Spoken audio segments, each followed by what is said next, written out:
Thank you very much. I'm fixated with red this period. My team is running crazy. I'm buying all the red stuff. Hello, everybody. I'm Vittorio. I'm the CEO and co-founder of Bot Society. I'm very excited to be talking today. So I'll be introducing very briefly what we do, and then the topic is something else. So Bot Society is a conversation design tool. It's like Photoshop for voice and chat. We help creative teams figure out the best interaction possible before handing that over to the engineering team that will use his own technology. We're technology agnostic down the road. So far, our community has collectively designed more than 2 million messages on our platform.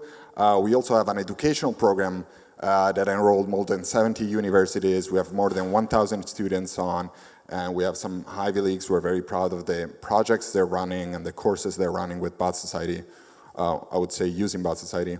Our investors include Google, 500 startups, and those are some of our customers. That's it.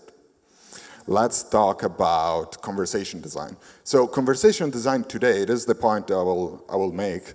Conversation design today is like web design in 1996. And so to make this point, I'll make a very brief history of human-computer interfaces. Very brief, I promise. So this is the command line. How many of you have ever used a command line? Raise your hand. Love it, right? You need to type exactly what you want to do, otherwise it won't work. So there's a lot of cognitive load. That's one way of interacting with a computer. Another way, 1986, the Macintosh is introduced as the graphical user interface. You don't need to remember every command. You have screens, and you have buttons, and you have a pointing device, either your mouse or your fingers in the smartphone, and you can play around with graphical elements. Now, we're witnessing the third type of interaction, which is the conversational user interface, where the main interaction is a conversation. That's the way that we look at it. And so I don't know if you've ever seen this ad of the Google Assistant, but what's interesting about this is that he is not looking at the screen. So that's a Google Assistant device with a screen. It's called the Google Hub. There's also an Alexa version, which is the Alexa Show. But the point here is this device has a screen, but is not even looking at it, but is interacting with it.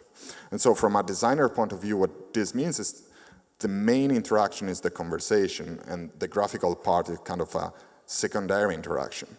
In the same way that, say, in a graphical user interface, you still have some command line kind of things. Like when you search, you need to be able to remember exactly what you're looking for.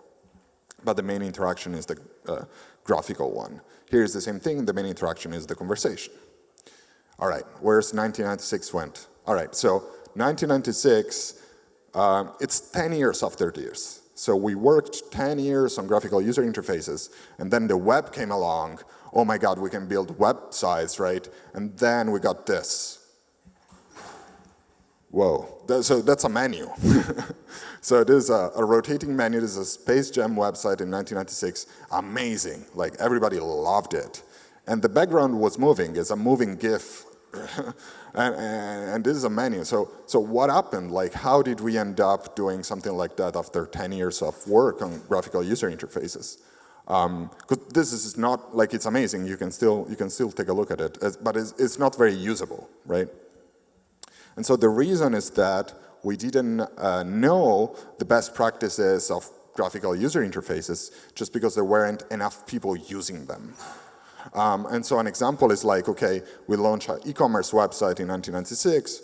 The website on the left-hand side and on the right-hand side, technically they work the same, but the buy button on the first website is yellow, is on the bottom left.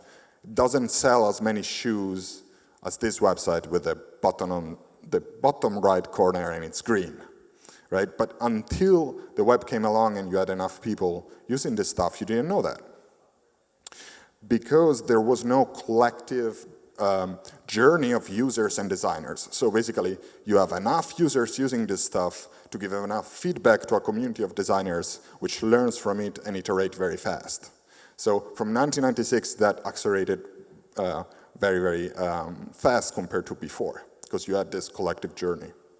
So it was like a collective sandbox, like a global sandbox where everybody could try stuff and get feedback very fast. And so conversational user interfaces are reaching this tipping point where you have enough users using them every day and giving you feedback so that you can iterate very fast. And so they're not new as well. So if you ever tried Eliza, that's from 1966, so it's even before. And it's amazing, like it looks like you can have a conversation about your fears and what you're thinking. It's kind of like a psychotherapy kind of thing. So this was one of the first attempts, and it still works very well. But if you ever use Siri, you had the sensation that we're still in the Space Jam website kind of situation, right? Where you're like, oh, this works, this may work, but it's still not very usable. And this is because we still didn't figure out like the 100% the best practices of conversational user interfaces. And I'm just going to make an example here to define a little bit better what I'm talking about.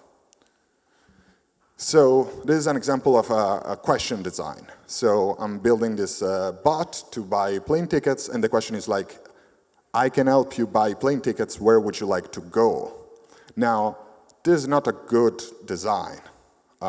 If you design the bot this way, if you design the question this way, then a lot of folks will say stuff like, I want to go home, ouch, and then the bot won't get it.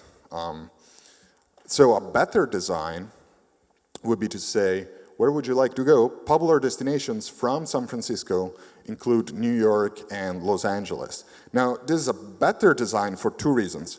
The first one is that you're telling me basically that I need to come up with a city, right? Without telling me exactly what I have to say, which is also not a good experience, but I understand that. That's the first thing. And the second thing is that you are letting me know that I'll be starting from San Francisco in this case. So we're basically saying to the user, look, we know where you're located, just tell me where you want to go. And that's another step that builds trust and allows the user to come up with an answer in a more meaningful way. Again, same technology, different design, totally different results. And so we're still in the early days, kind of like the Space Jam thing, and the more that we'll work on it collectively together, the more those best practices will emerge. This was one example. But as I was saying before, we're at this tipping point where there's enough users on these interfaces that enables us to start this collective journey. And so this also, I mentioned this during the panel, so I won't repeat it too much, but like 77% of users speak with their smart speaker daily or more. So there's a lot of usage now, and there's hundreds of millions of devices out there. And so we can start this collective journey. So the difference is that a conversation interface is fundamentally different compared to the graphical one. So if you ever tried to visualize a conversation, it's really hard to do it if you don't have the proper tools.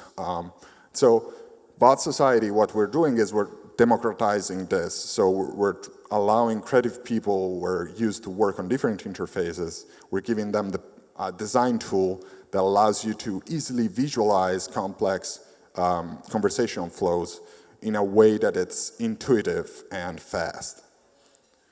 And here I have some ideas about, I think, the stuff that the designer community will work on in the next year or so that we're excited about. One of them is personality. I think there's still a lot of stuff that can be explored there. For example, I would really like to ask the weather to a grumpy guy. It's like, I don't like the weather tomorrow, right? Stuff like that, we're going to see a lot of innovation there, I think, and experimentation. Another thing that we didn't experiment enough on is context. So how much can we use the data that we already know about the user to ease the experience? And generally speaking, new experiences. So new services or products which are now possible given this new interaction. So if you ever tried games, for example, which is a classic initial use case that you have on emerging platforms. If you tried games that are native to voice, they're very interesting. And that's because we're on this collective global sandbox where we will experiment with users. So that's it. Thank you. Bonus, bonus, bonus. One bonus question. One bonus question. The man in green. He has been thinking and asking questions all day. Here you are, sir. You're going to have to move up to the front here pretty quick. Does your tool also work as a CMS? So you can turn Bot Society into a CMS.